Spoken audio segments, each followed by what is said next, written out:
Story 1. Some houses feel alive in ways that aren't comforting.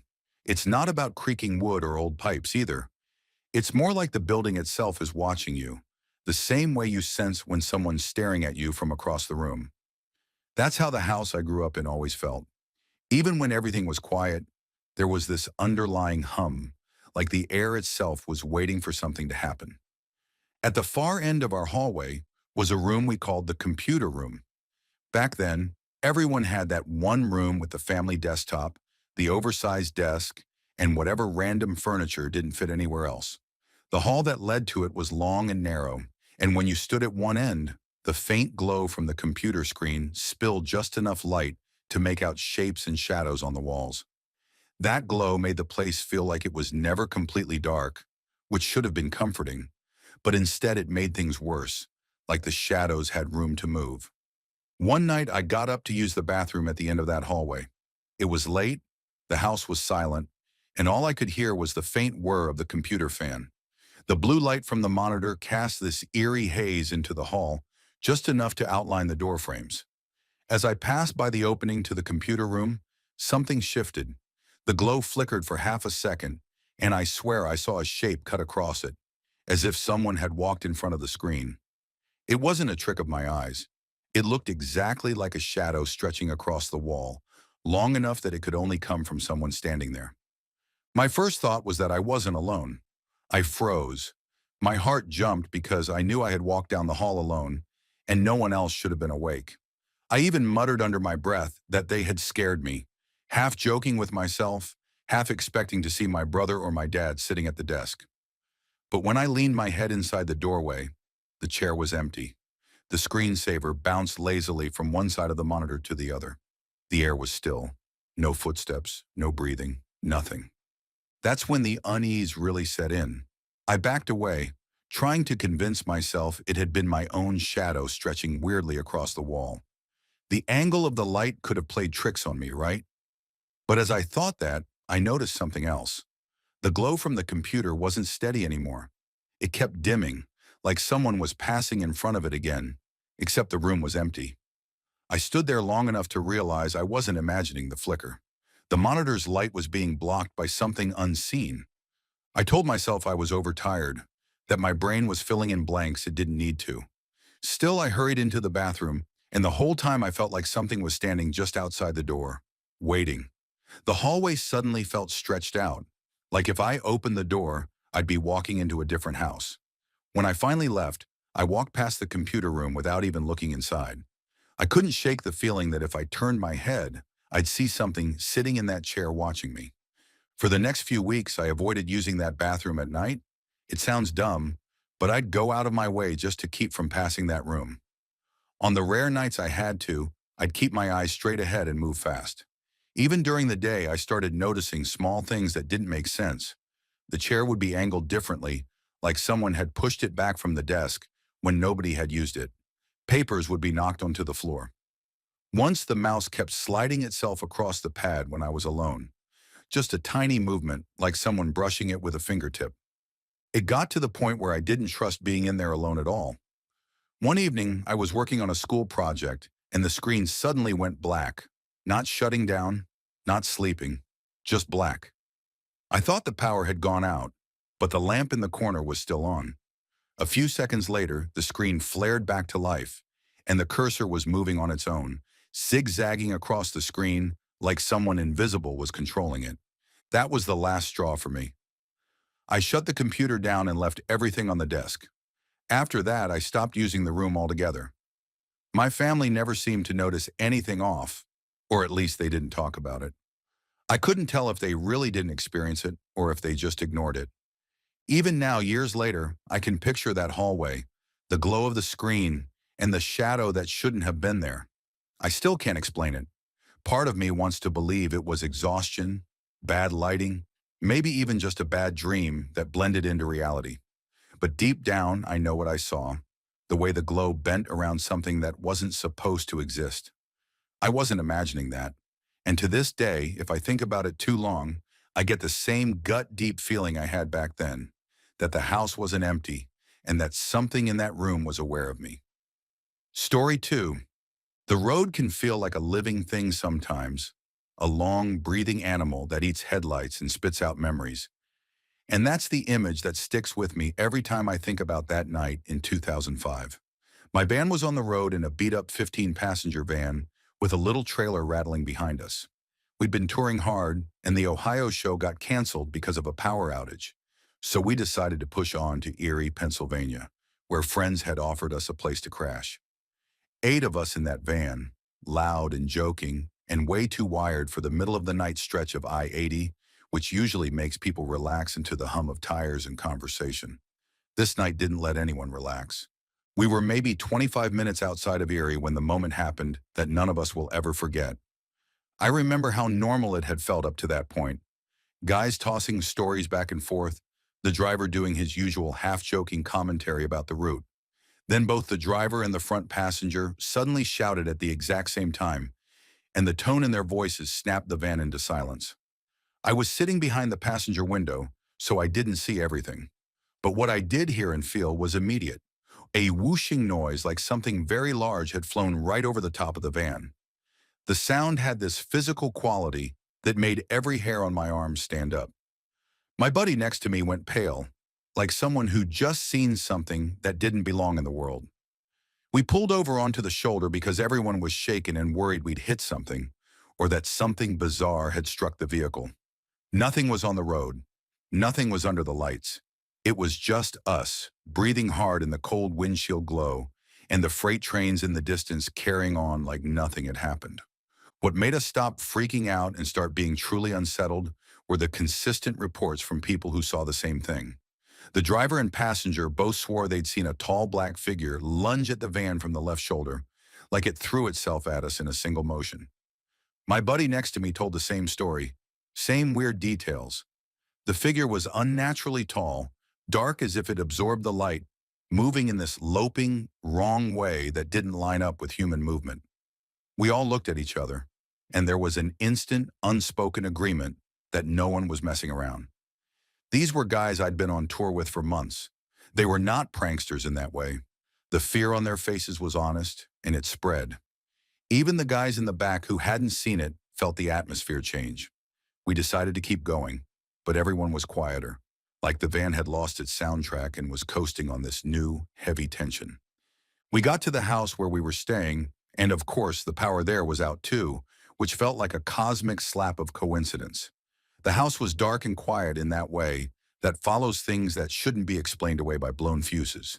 We slept badly and talked in whispered knots about what we'd seen. By daylight, we inspected the van because a few of us couldn't shake the idea we'd hit something. Animal, branch, whatever. In the daylight, the obvious tracks and marks stand out, and that's when we found streak marks across the roof. Our van was white, filthy from weeks on the road, and those streaks cut through the grime in ragged lines, as if something dragged a long limb across the top while it skimmed past. They weren't scratches so much as darker smears through the dirt, impossible to easily explain away as tree branches or road debris. The marks matched where a tall figure would have hung if it had brushed the roof. That was the physical evidence that turned the story from weird road hallucination to something actually touched our van. After that night, we did stupid amounts of reading, maybe too much. I was reading the Mothman prophecies around then, and when I mentioned it to a couple of the guys, they laughed at first, shrugged it off as a coincidence, but you could see the lines of thought forming in everyone's faces. We all started looking online for reports from the same area, and, weirdly, found similar accounts. People around there had described seeing tall, shadowy figures near the interstate or by the shoulders of the road, weird lights, and other things that didn't line up with normal wildlife or human behavior. The more we read, the more the hairs on the back of my neck lifted. Some of the threads were full of wild speculation, but a few were detailed, sober accounts from people who sounded certain and frightened. That overlap made the whole thing feel less like an isolated prank and more like a pattern. Even with possible corroboration online, we talked a lot about rational explanations. Wind could create weird sounds. Truck turbulence might make a whoosh that feels like something flew over you. Headlights and shadows and everybody being on edge after a canceled show could create a mass misperception. Maybe someone was on stilts or an eccentric local did something weird for kicks. I tried all those rational angles because that's what you do when you don't want to admit not knowing what happened. But the marks on the van and the synchronized reactions from three separate eyewitnesses who weren't trying to one-up each other were hard to fold into a tidy, normal explanation. The memory that bugs me most isn't just the figure or the marks. It's the way time bent in that moment. How everything before felt ordinary and everything after felt like a step into another texture of reality where normal rules didn't apply. We'd been in a cramped tin can of a van all night, and suddenly there was this sense that some other thing existed right next to us on the road that shouldn't have been able to be there. Even weeks later, driving through similar stretches of highway, I'd glance at the shoulders in a different way, half expecting to see a loping shadow step out. I still get that same chill when I remember the way the driver and front passenger both shouted the exact same phrase at the exact same second, like two people reading the same sentence that wasn't there a breath ago. To this day, I don't have an answer that entirely satisfies me. Part of me leans on skepticism because it's more comfortable. People fatigue, nerves warp perception, and highways at night breed illusions. The other part of me is stubborn and keeps the door open to something more unexplained because of the marks, the synchronized eyewitness accounts, and the weird cluster of local stories that spooked us into really paying attention. Whatever it was, it changed how all eight of us processed that night and how I think about those stretches of highway forever. I can still see the streaks across the white van when I close my eyes, and I can still hear that whoosh, like something gone by in the wind, or something that never wanted to be fully understood. Story 3. Sometimes you don't need an old graveyard or an abandoned asylum to feel like you've walked into something you shouldn't. For me, it happened in the most normal place imaginable, a hotel room. That's what made it worse. There's something about strange things happening in places that are supposed to feel safe and familiar. When I think back to it now, it's not the type of story I can explain away with bad dreams or tricks of the mind. I know what I saw, and it still makes my stomach turn remembering it. Last year, I was traveling with my mom, and we were staying in a mid-range hotel. Nothing fancy, nothing old, not the type of building you'd immediately think has a haunted history. I wasn't expecting anything out of the ordinary. I had been in that same room for a couple of nights without issue, falling asleep to the quiet hum of the air conditioner and the occasional sound of traffic outside. The routine felt so normal that when something finally did happen, it caught me completely off guard. It was late at night, and I was lying in bed half awake. The lights were out, my mom was asleep in the other bed across the room, and I was just staring into the dark, waiting for sleep to come. That's when I noticed it. At first, I thought my eyes were just adjusting to the shadows. There was a shape against the wall near the window, but the longer I looked at it, the clearer it became. It wasn't just a patch of darkness. It looked like a person standing there. Not moving, not fading, just there.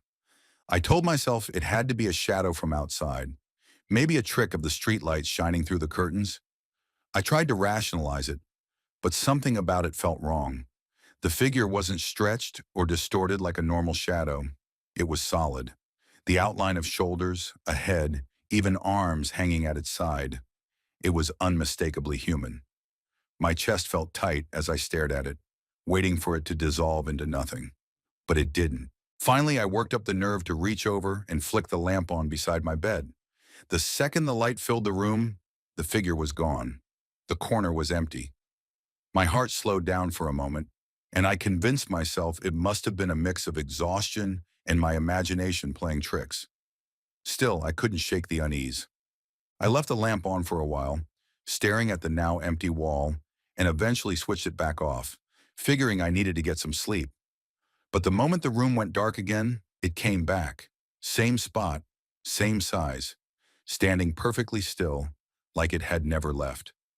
I sat up in bed, completely frozen, because I knew for a fact there was nothing in that room that could make a shadow like that. No coat rack, no lamp, no furniture tall enough. I had looked around the past couple of nights, and that wall had always been bare. At that point, I couldn't tell if I was more terrified or just confused. I forced myself to scan the entire room with my eyes, looking for anything that could explain it. The curtains were drawn tightly shut, so it wasn't coming from outside. The TV was off, the lamp was off, Nothing else was giving off light. There was simply nothing that could make a shadow shaped like a person. I lay back down, my heart pounding, and did the only thing I could think of. I turned my back to it. It felt childish, like hiding under a blanket, but I was too scared to keep looking at it. The strangest part is that it only happened that one night. The following morning, I mentioned it to my mom. She brushed it off immediately, saying I must have been half asleep or imagining things. She didn't seem concerned at all, but I knew what I saw. That night, when the lights went out again, the figure didn't appear. Same the next night, and every other night we stayed there. Just that one time. But here's what gets me even now. If it really was just my imagination, why did it vanish with the light and reappear in the exact same spot as soon as the darkness returned? Why was it shaped so clearly like a human, down to the proportions? And why did I feel such an overwhelming sense of dread while looking at it, like my instincts were warning me it wasn't supposed to be there? I still don't know how to explain it. Maybe it was just a trick of my overtired brain. Maybe some strange light source outside managed to slip through the curtains that one night. Or maybe, just maybe, I saw something I wasn't meant to see. All I know is that I've stayed in a lot of hotels in my life, and this is the only time I've ever been scared to shut off the lights. Even now, whenever I'm traveling, I think twice before letting the room go completely dark. That silhouette is burned into my memory, and I'll probably never forget it. Story 4. Some houses feel alive in a way that has nothing to do with the people inside them. You walk in and the air feels heavier, like the walls are holding secrets they've been keeping for too long. That's how my aunt's house always felt to me. She moved there when my cousin was barely a toddler, and even though she claimed she figured out right away that something was off, she stayed because she said it wasn't dangerous. She used to talk about it casually, like it was just part of living there. My cousins grew up around it, so for them it was almost normal. To me, though, it always sounded like something out of the kind of story you tell in the dark when you want to scare your friends. By the time I was 17, I had heard about the house enough times at family gatherings that curiosity finally got the better of me. I was into anything spooky back then, and I wanted to see if I could experience something for myself instead of just hearing secondhand stories. I asked if I could spend the night. My aunt seemed amused and agreed, but I could tell she already expected I wouldn't make it through without at least one scare. That night, a small group of us gathered in the living room. My cousin, my aunt, and one of her friends had a movie on. I remember it was winter and the place felt extra cold because the fireplace hadn't been working for days. The living room was a strange mix of cozy and unsettling, the kind of Victorian furniture that looked too heavy to move, the kind of decor that made the shadows stretch longer than they should. I settled onto the couch, half excited and half anxious about what I might hear or see. At one point during the movie, my cousin made a comment about how it hadn't gotten scary yet. Almost on cue, the patio door in the kitchen slid open. None of us had gone near it. It was the middle of winter, the wind outside bitter and sharp, but that door just moved like someone had walked through it. I remember the way my aunt glanced over and shrugged it off, as if it was just another one of the house's quirks. To me, it was the first real sign that the stories might be true. Later, after the movie ended, we decided to go out to the hot tub. It was snowing lightly, the kind that lands on your shoulders and melts before you can brush it off. Being outside in the heat of the tub, while surrounded by the freezing air, was already surreal. But the strangest part came when we went back inside. The fireplace, which had been cold and useless all week, was roaring with flames. The room was warm, too warm compared to how it had been earlier. My aunt laughed it off, saying it was probably just the house having its fun again. I tried to laugh too, but something about the way the fire burned so perfectly, so suddenly, made me uneasy. Eventually, everyone went to bed. My cousin decided to crash on the floor in the living room, and I stayed on the couch. At first, the house was quiet, the kind of silence that presses in from all sides. I tried to convince myself that nothing else would happen, that maybe I just witnessed a couple of weird coincidences. But then I heard it. From the basement, faint at first, came the sound of footsteps. Not the creak of old wood settling, but the distinct rhythm of someone climbing stairs. I froze, staring at the basement door across the room. The steps came closer, steady, deliberate, until it sounded like they reached the top. I expected the door to open, for someone or something to come through, but nothing happened. The sound just stopped, leaving the air thick with tension. I held my breath for what felt like forever.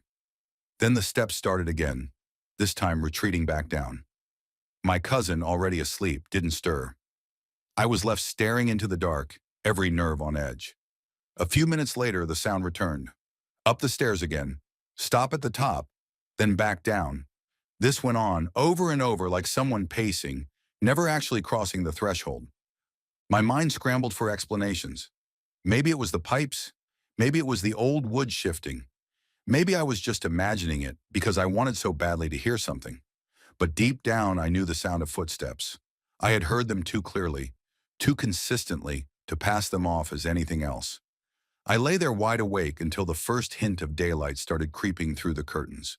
When morning came, everyone else acted normal, as if nothing had happened. My aunt asked if I had heard anything during the night, and I hesitated before saying yes. She just gave me a knowing look, like she had been expecting that answer. For her, it was routine. For me, it was something I still can't explain. I've gone back to that house since then, but I never stayed overnight again. I don't think I could. Even now, more than a decade later, I still think about those footsteps. I still wonder who, or what, kept pacing the stairs that night, and why they never came through the door. Maybe it really was just the house settling, some trick of sound in an old building. Or maybe the stories my aunt told were true, and the house is home to more than just the people living there. I can't say for sure, but I know what I heard, and I know I'll never forget it. Story 5. When people talk about Las Vegas, they usually think of neon lights, all-night casinos, and endless noise.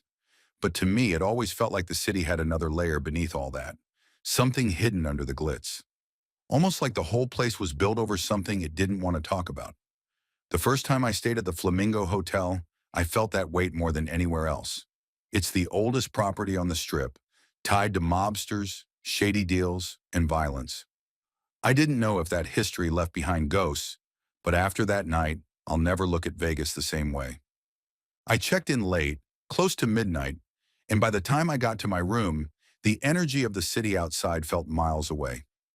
The hallways in that hotel are long and strangely quiet, muffled in a way that doesn't match the chaos outside the windows. Even with the carpet, I could hear every step I made echo just a little too much. As I made my way toward my room, I couldn't shake the feeling that someone was pacing me from behind. I'd glance over my shoulder, but it was just that endless stretch of hallway lit by sickly yellow lights. Inside the room, the decor looked dated, not in a charming vintage way, but in a worn-out, stuck-in-the-past kind of way. The air conditioner rattled louder than it should have, and the bathroom light flickered whenever I switched it on. I tried to brush it off. It's Vegas. You're paying for location, not luxury. But something about that room made my stomach feel heavy. I remember sitting on the edge of the bed and thinking that it almost felt staged, like the room hadn't been touched since the 60s, as if time had stopped. That night I struggled to sleep. Every time I started to drift, I felt like someone was watching me. At first I thought it was just nerves or exhaustion from traveling, but the pressure was too strong. Around 2:30 a.m., I woke up abruptly, though I wasn't sure what had pulled me out of sleep. The room was dark except for the faint glow from the curtains, and that's when I saw movement. There was a figure at the foot of my bed. I froze, staring into the dark, telling myself it had to be my eyes adjusting. But as I watched, the shadow shifted and began to move toward me. It didn't shuffle or stumble. It glided, like it wasn't actually walking on the floor. The air felt colder as it got closer, and my skin broke out in goosebumps. My first instinct was to grab the lamp, and when I switched it on, everything inside me dropped. Standing there clear as day in the harsh light was a man. He was dressed in what looked like a sports blazer, something that screamed 1950s or 60s, out of place in a modern hotel room. But what froze me was his face. Blood smeared across it, dripping down from his forehead, staining his collar. His eyes didn't focus on me like a living person's would. They looked blank, unfocused, like he was stuck somewhere else. I panicked and started flinging my arm toward him, yelling at him to leave. My hand cut through nothing but air, but for a moment it felt like the energy in the room pulsed back at me. And then, just like that, he vanished. The space where he stood was empty, only the sound of the air conditioner rattling, filling the silence again. I sat there for what felt like hours, my heart pounding, afraid to even close my eyes. Eventually, I must have drifted off out of sheer exhaustion. The next morning, I tried to convince myself it had been a nightmare, but there were details I couldn't shake. The clarity of his clothes, the way the blood looked fresh and wet. Those aren't things that come out of half-sleep hallucinations. When I finally mentioned it to someone, I was laughed off. They said I'd probably been dreaming and worked myself up. But later that morning, while I was sitting at the desk trying to write it off, I noticed something stranger. Drops of water hit the papers in front of me. At first, I thought the ceiling had a leak. I looked up. Nothing. The ceiling was perfectly dry. I touched the drops with my fingers, and they felt real, cold. But they were gone almost as quickly as they appeared. The part that unsettled me the most wasn't even what I saw, but what I felt. The air in that room carried a charge that didn't go away. Even after I checked out, I couldn't shake the sense that I'd been sharing space with something that wasn't supposed to be there anymore. I've tried to rationalize it since then. Maybe my mind was playing tricks on me. Maybe the water was condensation from the AC or something simple I overlooked. But deep down, I can't fully buy that explanation. The figure I saw wasn't a blur or a shadow in the corner of my eye. It was a man, clear as if he'd walked in through the door, only he wasn't alive. People always say Vegas is haunted by its past. That night at the Flamingo made me believe it. Story 6. Some places feel different at night. A hospital is one of them. In the daytime, it's full of people, noise, movement, life. At night, it's like the whole building exhales, and what's left behind is a strange kind of silence that makes every sound feel out of place. I worked the night shift for a couple of years, and though most nights were dull, there was one shift that still sits in the back of my mind. I've gone over it hundreds of times, and even now I can't decide if I witnessed something paranormal or if my tired brain just connected dots that weren't really there. It was around 2 in the morning, one of those nights where the halls felt endless and the lights hummed louder than usual. I was stationed at the front desk, catching up on charting and sipping terrible vending machine coffee. The hospital always felt too big when you were alone. Most of the staff kept to their own wings, and if you walked down certain corridors, you wouldn't see another soul for half an hour. That night, I remember feeling uneasy without knowing why. The air was thick, the kind of heavy stillness that makes you listen harder than you should. Then I heard it, a phone ringing. It was faint at first, like it was far away, but clear enough that it stood out in the silence. I paused, waiting for someone else to pick it up, but the ringing kept going. It sounded like it was coming from one of the offices down the corridor. I thought maybe a late-night call had slipped through the system, so I got up and followed the sound. The further I walked, the louder it became. The corridor felt colder than the lobby, and my footsteps echoed sharper than usual. I reached the office door, and sure enough, the phone inside was ringing steadily. But when I stepped in, I froze. The caller ID on the desk phone wasn't a normal extension. It showed the number for the old building behind the hospital, an annex that had been locked up and alarmed hours earlier, around 9 p.m. No one was supposed to be in there, and the line should have been dead after hours. Still, the phone kept ringing. Against my better judgment, I picked it up.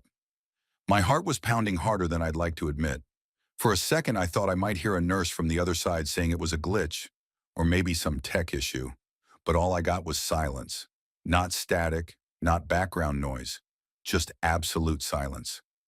I waited, trying to convince myself someone was there, but muted.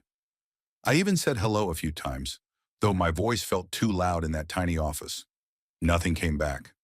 That alone was unnerving, but things got worse when I hung up. The ringing started again almost instantly. Same number, same office, same hollow, empty sound. I picked up a second time, and again, silence. No voices, no explanation.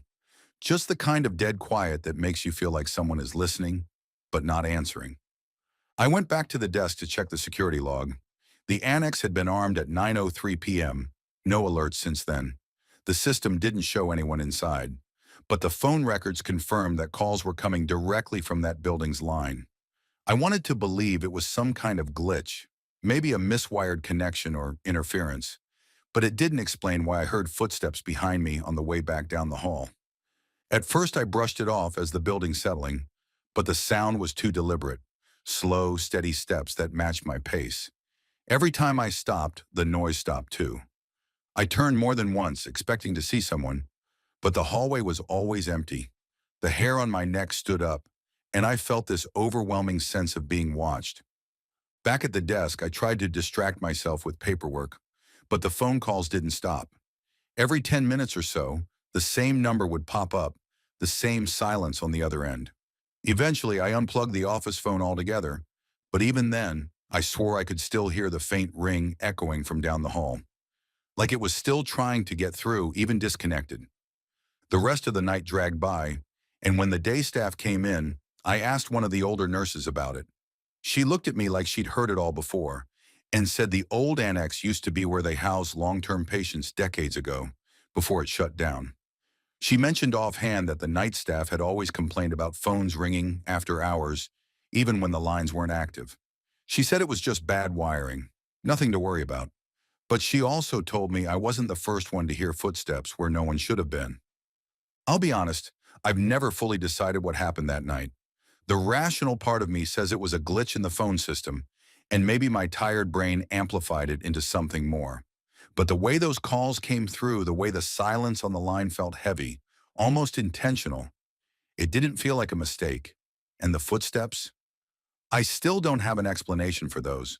It's been years since that shift, but I can still hear that ringing in my head if I think about it too long. Sometimes I wonder if I should have stayed on the line longer, if maybe I would have eventually heard something, or maybe it was better that I didn't. Story 7.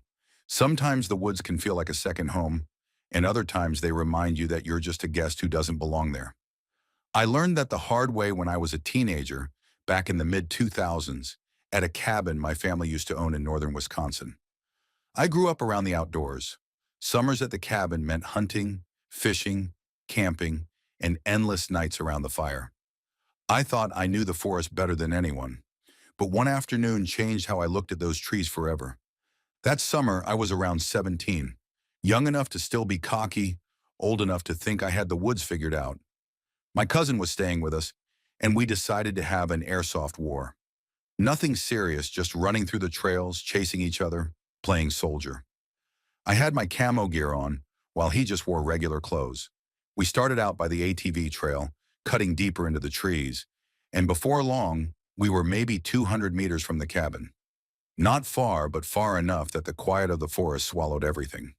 The trail wound through a thick patch of woods, the kind where the canopy blocks out most of the sunlight. It felt cooler in there, darker too, even though it was midday. At first it was just a game, both of us laughing, trying to outflank each other, but something shifted when we slowed down and stopped in a clearing. That was when I realized the woods had gone silent. Not just quiet, dead silent. No birds, no squirrels, not even the buzz of insects. If you've ever been in the outdoors a lot, you know that's not normal. Silence like that usually means a predator is nearby. At first I thought maybe a bear had wandered close. I motioned for my cousin to be still, half joking that we were being watched. He froze like he believed me. Then I noticed the air felt heavier, almost like the woods themselves were holding their breath. I started scanning the tree line, left to right, slow and steady. That's when I saw it. It was crouched by a tree, half hidden in the shadows, but what gave it away was its teeth. It looked like it was panting, mouth open, tongue visible, and those teeth were huge. Too big for a normal wolf, too sharp to mistake for anything else. Its fur was a reddish-brown color, and the build of it was massive, easily the size of a black bear. But it wasn't shaped like a bear, and it wasn't shaped like a regular wolf either. What made my stomach drop was how it was holding the tree, not with paws, with a hand, a big clawed hand that wrapped around the bark like it had fingers. Its body posture was all wrong too. Instead of crouching on four legs, it was balanced like something used to standing on two. I swear it looked almost natural in that position, like it wasn't struggling to keep its weight there. That's when it hit me. I wasn't looking at a wolf or a bear. I was looking at something I shouldn't have been seeing. I felt my chest tighten and told my cousin we had to move. He didn't even hesitate. He bolted. I glanced back just in time to see the thing shift, locking its eyes on us. Then it pushed off from the tree and started running. Not stumbling, not awkward, but sprinting, upright for several steps before it dropped lower, like it was about to run on all fours. The sound of it crashing through the brush was like nothing I've ever heard. Heavy, fast, tearing through branches like they were nothing. I ran harder than I ever have in my life.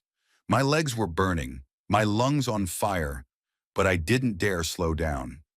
Every step I expected to feel it right behind me, grabbing me. The trail blurred under my feet as I chased after my cousin, who was already ahead, sprinting toward the edge of the trees.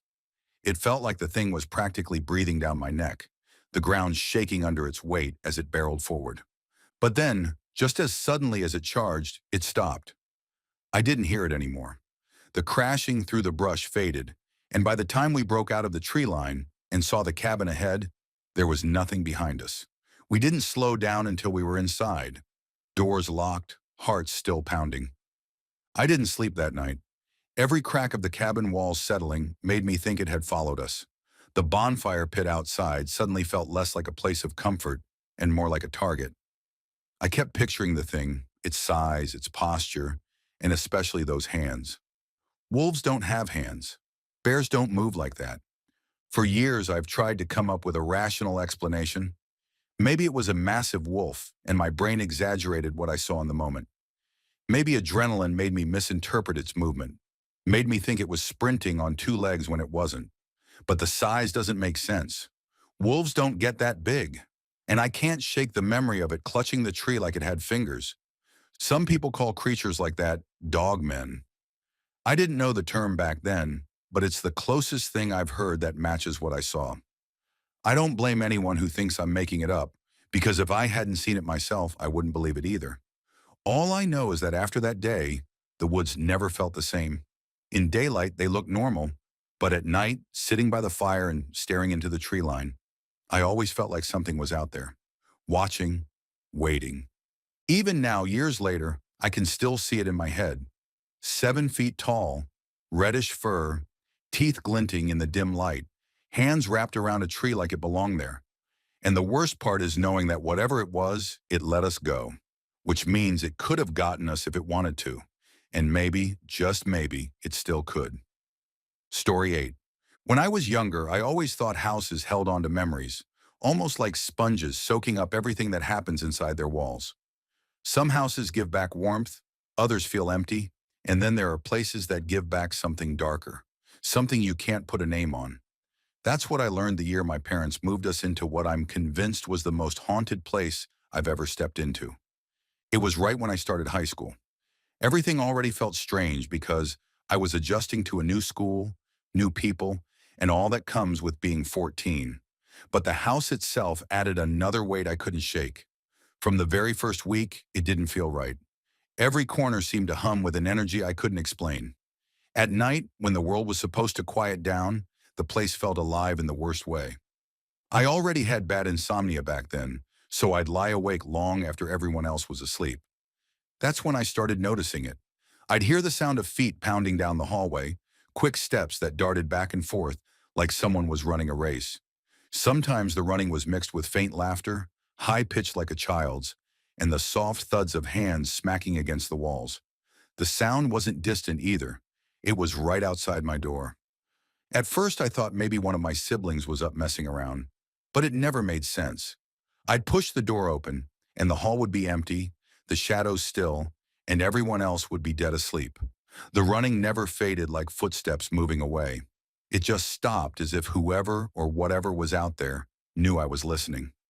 It wasn't just once or twice either.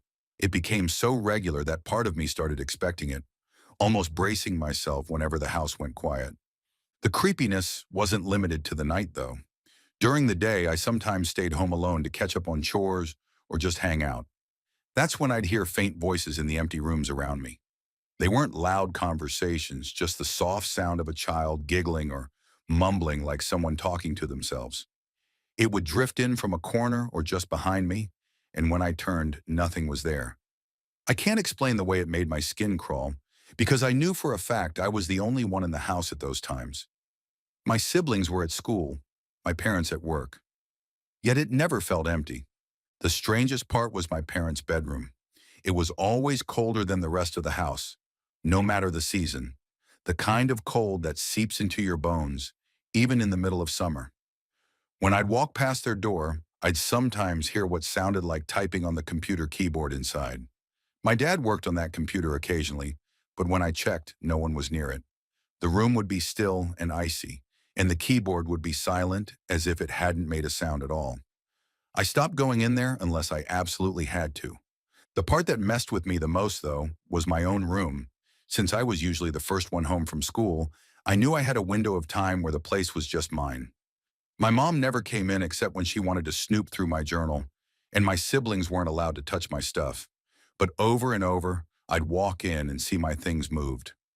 My stuffed animals wouldn't be on my bed where I left them. Sometimes they'd be propped up in weird spots, like on my desk chair or facing the corner of the room. The porcelain doll my grandmother had given me, something I already found unsettling, wouldn't just be out of place. There would be little marks in the carpet in front of it. Doll-sized imprints like tiny feet had walked through the fibers. The first time I noticed, I tried brushing them away with my hand, but the faint outlines always came back. There was one night that sealed everything for me. I couldn't sleep again, and I was just lying in the dark, staring at the ceiling. The house was quiet until I heard it, the sound of my doll's porcelain hands tapping lightly against my dresser. Not loud, just a gentle clink, like fingers knocking on wood. My chest tightened, and I told myself it had to be my imagination, maybe the heater making noises.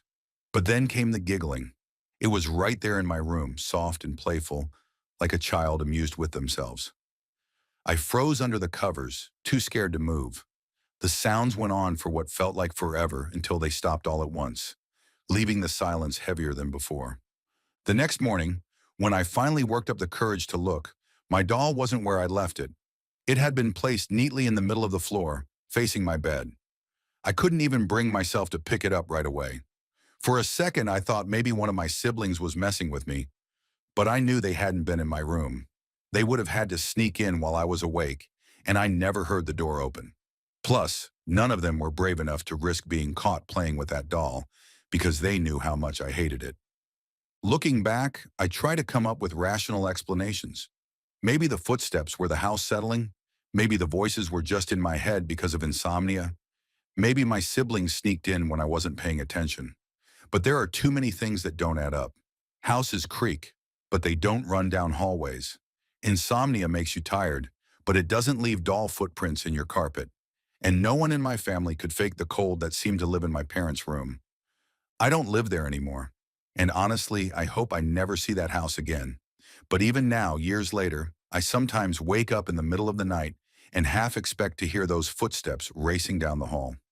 It makes me wonder if whatever was in that place ever really left me, or if some houses don't just hold memories, they give them back, piece by piece, until you can't forget them, no matter how hard you try.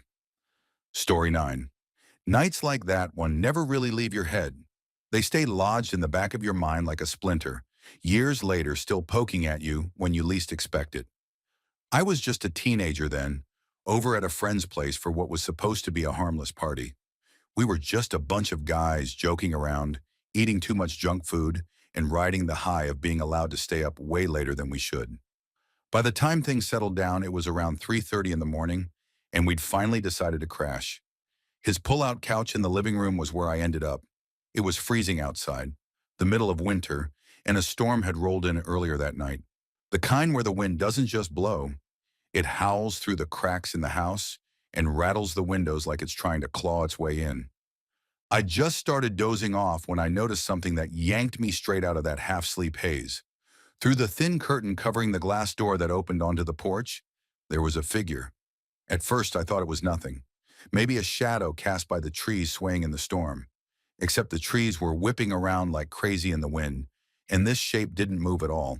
It just stood there, still, facing the door, facing me. I told myself not to panic, that it had to be a trick of the light. But the longer I stared, the more I realized it didn't match the rest of the shadows. Everything else danced around, bending and stretching with the wind. But this one, It was planted. And worse, it was right there at the porch door, like it was staring in. My chest tightened as I realized I couldn't shake the sense that I was being watched. I sat up, trying to convince myself it was nothing, but I couldn't take my eyes off it. The storm kept raging, the trees kept moving, but this thing didn't budge. It was so solid that I almost expected to hear footsteps on the porch. I reached for the spotlight my friend's family kept in the living room, one of those heavy-duty ones that lit up half the yard when you turned it on. I aimed it at the glass door, half terrified of what I might see, and there was nothing. No figure, no shadow, just the empty porch covered in blowing snow. I tried to calm myself down, but then something clicked in my head. When I had been staring at the figure, I thought I could make out details, like it wasn't just a shapeless shadow. It looked like someone dressed for a storm. A slick rain jacket, maybe a fisherman's coat, with a wide-brimmed hat sagging low over the face. The kind of gear someone would wear if they had just stepped off a boat in the middle of a downpour. Where I grew up in Maine, that kind of outfit wasn't unusual. But seeing it at night, frozen still against the glass, was another story. I kept thinking about the way the hat looked. It slouched around the head in this strange, unnatural way, like it was too heavy or too old. I tried to reason with myself. It had to be someone pulling a prank. Maybe one of the other guys trying to freak us out. But the image burned into my brain didn't feel like a prank. It felt wrong, like something that didn't belong. The others drifted back to sleep, but I couldn't bring myself to. My body wouldn't let me. I stayed propped up, watching that door like my life depended on it. Every creak of the house made me flinch. Every gust of wind felt like it was announcing something worse was about to happen. Time crawled. 4 a.m. passed, then 5 a.m. The figure didn't come back. As the first gray light of morning broke through the storm clouds, I finally saw the spot outside the door fade away completely. 1 second it was there, the next it was just gone. My exhausted brain convinced me I'd been imagining things, and I finally let myself drift off. A couple of hours later, I woke up again to the smell of coffee and the sound of my friend's mom moving around the kitchen. She was trying to take out the trash, juggling the bag with one arm while holding the door open with the other. I got up to help, figured it was the least I could do since everyone else was still passed out. When I stepped onto the porch with the bag in hand, I froze. There, clear as day in the fresh snow, were footprints. Big, heavy boot prints that led straight up the porch stairs to the door. The same door where I'd seen that figure standing. The snow was deep enough that nothing else around the yard had any clear marks. Just smooth, untouched drifts. But these prints were unmistakable. They came right up to the door, stopped, then pivoted like someone had turned on their heel a couple of times before stepping back. That alone made my stomach drop. Whoever, or whatever, had been there had been shifting around, standing close enough to watch us inside. I followed the prints with my eyes, expecting to see them lead back down the stairs or around the side of the house. But instead, they ended at the far edge of the porch. And I don't mean they went down the steps. I mean they walked right to the edge where there was a drop of about 15 feet into a snowbank, and then they just stopped. No marks below, no trail leading off into the yard. Just gone. I knelt down, staring at them for what felt like forever. They were so clear, with treads pressed into the snow like someone had just been standing there minutes before, and the shape of the boots matched the image I couldn't shake from the night before. Rain boots. The kind you'd wear with a fisherman's coat and hat. I wanted to believe it was some kind of trick. Maybe the storm had shifted the snow in a way that made the prints look like that. Maybe I was still half asleep and letting my imagination get the better of me. But deep down, I knew what I saw. I'd been watching that door for hours, staring at the shape that didn't move when everything else did. And now here were the footprints to prove it wasn't just in my head. I've never really been able to explain it. People roll their eyes when I tell the story, saying it was probably just a prank or some weird trick of the storm. But I know what I saw, and those prints, they were real. No one could convince me otherwise. Even now, thinking about it makes my skin crawl. Maine has always had its fair share of ghost stories, curses, and strange legends, but nothing else I've ever experienced compares to that night. I can still see that sagging hat in my mind. and the feeling of being watched hasn't ever really gone away.